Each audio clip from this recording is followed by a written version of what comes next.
네, 유승민 작가와 함께합니다. 어서 오세요. 안녕하세요. 자, 오늘은 어떤 내용일까요? 네, 윤 전 대통령 탄핵심판 생중계를 당시 일선 학교에서도 시청했다라는 보도가 나왔었는데요. 헌재 선고할 때 얘기하는 거죠? 예. 네, 교육부가 생중계 시청은 교육청과 각 학교의 권한이다라고 이야기를 했습니다.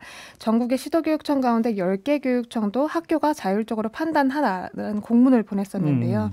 이 중에 충남교육청도 포함이 되어 있었습니다. 예. 네, 그런데 당시 충남도 국민의힘 의원들의 반발이 상당히 거셌고 결국 지난주에 충남교육청 부교육감이 도의회 회의에 나와서 공문 보낸 거를 반성한다, 사과하는 일까지 벌어졌습니다. 사과를 했다고요? 네. 대체 회의에서 어떤 대화가 오간 것일지 취재해봤습니다. 아니, 그러니까 국민의힘 의원들이 어떤 식으로 반발을 했길래 그래요? 네, 애초에 공문을 보낸 시점에 이제 공문을 취소하라라고 요구를 했었고요. 그때부터? 네, 그게 안 되자 의원실에서 각 학교에 공문을 보내서 시청을 했는지 안 했는지 그 여부, 그리고 시청 여부 결정 방법, 또 그 과정에서 구성원들이 어떤 의견을 냈는지 적어서 제출을 하라라고 요구를 한 겁니다. 네. 전교조가 여기에 대해서 교육활동 침해다, 직권남용이다라고 반발을 하면서 그 공문을 보냈던 방한일 의원을 고발을 하기도 했는데요. 실제로 자료를 제출한 학교도 별로 없었기 때문에 이걸 두고 또 교육청을 향한 질타가 이어졌던 겁니다. 당시 회의에서 나왔던 이용국 도의원의 발언을 좀 들어보시겠습니다. 굳이 의원님께서 자료 요구를 하기 전에 구성협의체에서 논의를 통해서 시청을 했는지, 혹은 두 번째 정치적 중립을 지켰는지, 어디 학교는 봤는지 어디 학교는 안 봤는지 의원이 질의하기 전에 교육청에서 갖고 있어야 되는 거 아닙니까? 저는 그렇다고 봅니다. 그러니까 쉽게 얘기를 하면 교육청에서 알아서 시청 여부에 대한 현황 파악을 미리 했었어야 되는 거 아니냐, 이 얘기잖아요. 네. 그게 좀 말이 안 되는 게, 교육청이 각 학교에 보낸 공문을 살펴보면 탄핵심판 선고 생중계 시청을 민주시민 교육으로 활용을 해도 된다라는 게 골자였습니다. 그러면 거기서부터 전적으로 학교와 담당 교사의 재량에 맡기겠다라는 건데요. 이렇게 자율권을 주고 그래서 봤어 안 봤어라고 확인을 한다라는 게 조금 학교 입장에서는 어렵죠. 또 물론 이제 의원실이 공문으로 자료 제출을 요구를 할 수는 있는데 이게 지방자치법에 따라서 본회의에서 다룰 안건의 심의와 직접 관련이 된 내용일 경우에만 가능합니다. 실제로 본회의에 올라온 어떤 민주시민교육 관련 안건은 없었고요. 따라서 전교조가 공문을 보낸 의원한테 자료를 어디에 쓰려고 요구를 하느냐라고 물었을 때도 어디에 쓸 생각은 없다, 목적은 없다라고 답변을 했습니다.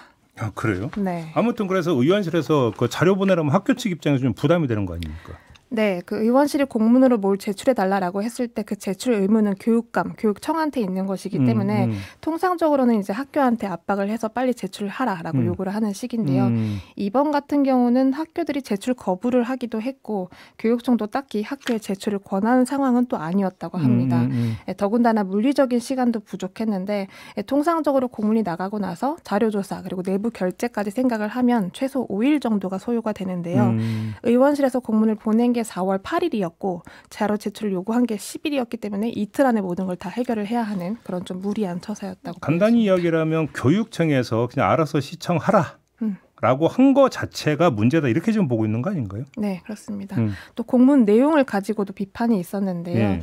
공문 내용 문장 중에 민주주의 절차와 헌법기관의 기능에 대해 학습할 수 있도록 민주시민 교육활동에 활용하기 바란다. 여기서 이 활용하기 바란다라는 표현이 교육청이 좀 학교에 생중계 시청을 강요한 게 아니냐라는 비판도 있었습니다. 김은규 의원의 이야기를 한번 들어보시겠습니다. 방영을 한 이후에 학생들끼리 여기에 대한 찬반이 또 오가는 토론을 통해서 어떤 그 민주 시민 교육이 되는 것이 아니라 적과 아군, 이렇게 이분법적인 이러한 사고를 갖게 하지 않았는가. 그래서 이런 것이 심히 우려스럽다. 어떤 우리 기성세대의 어떤 사고방식을 우리 자라는 학생들한테 심어주려고 하는 불순한 의도 같은 것은 제한해야 된다. 불순한 의도가 뭔 말이에요? 잘 모르겠습니다. 그 4월 4일 오전 11시에 생중계됐던 장면은 이제 곧 교과서에도 실릴 내용이기도 한데요. 그 학생들한테는 이 탄핵심판 선고라는 맥락을 활용해서 헌법재판소가 어떤 기능을 하는지를 좀 보여줄 수 있는 그런 시간이기도 했습니다. 다만 정치적 중립 의무에 대한 어떤 일선 교사들의 부담도 있을 것이니 학교가 알아서 어떻게 연계를 할지는 정해라라고 한 건데요. 교육청이 학교에 자율적으로 결정을 하세요라고 공문을 보내놓고 도의회 회의에 나가서는 공문을 보낸 것은 반성한다. 앞으로 1년의 과정을 도의회 교육위원회와 긴밀하게 사전 협의를 해서 결정해 나가겠다라고 한다는 거는 이게 사과할 사안이 아니잖아요. 네, 사과할 사안도 아니고 결과적으로 2주 만에 공식적인 입장이 번복이 될 셈이기 때문에 학교 입장에서도 상당히 난처할 수밖에 없는 거고요. 네. 앞으로 이런 결과가 이제 일선 학교한테는 어떤 여파를 미칠지도 좀 우려가 되고 학교의 자율권이 이렇게 허용되지 않는 환경에서 뭐 교사의 가르칠 권리라던가 학생의 배울 권리도 좀 존중받을 수 있을지는 걱정이 되는 상황입니다. 아니, 헌법재판소는 임의단체가 아니라 헌법기관이에요. 그리고 네. 헌법재판소의 판결은 헌법적 절차예요. 거기에 대해서 이게 뭐 이 정파적 시각으로 갈라서 뭐 이럴 성질의 문제가 아니지 않습니까?